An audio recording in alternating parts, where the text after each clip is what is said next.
According to AlDOT, the price tag for 3 bridges and about 6 miles of road-graded land sits at around $80 million. But after work stopped 9 years ago, there are fears that all that investment will be wasted. That's why some are calling it the road to nowhere.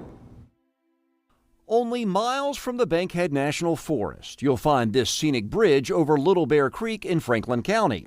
Finished in 2012, it is part of a planned bypass around Haleyville and the beginning of a 4-lane highway connecting Muscle Shoals to I-22. If this is opened up, and it will afford the first true north-south 4-lane highway in northwest Alabama, which will serve all the way to the Tennessee state line.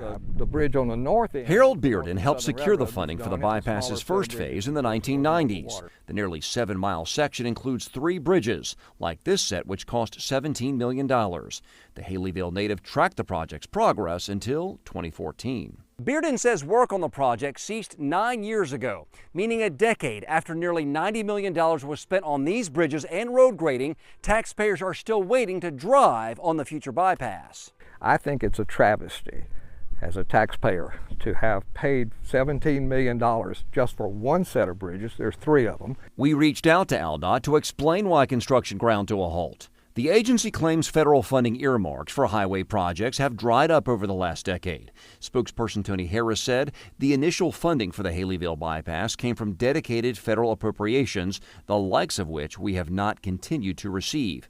So what about more federal funding? Congressman Robert Adderholt lives in Haleyville and supports completing the project. I want to do what I can from a federal level. Obviously, with national debt we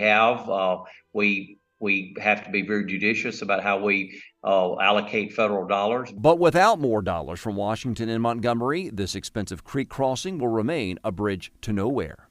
That would be $88 million of taxpayers' money that was spent on a road that no one can drive on. How upsetting would that be if no more work is done?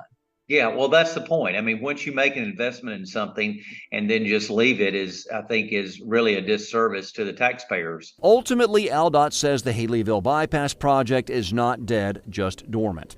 Take Jefferson County's Northern Beltline, for example. Work on the $5 billion interstate spur has been on hold for 7 years. Then a few weeks ago, this will be an absolute game changer for Jefferson County in numerous ways. Governor Kay Ivey announced $500 million to complete this section in the next few years. Bearden fears his years of waiting will run out. I'd like to get it finished before I die. That's it. That's my hope. That's it simple. And allow the people who paid for this scenic bridge to finally cross it. Well, AlDOT says to complete the Highway 13 bypass down to I-22 could cost up to $500 million, but the state is committed to building a 4-lane connection between the Shoals and the Gulf Coast. Guy.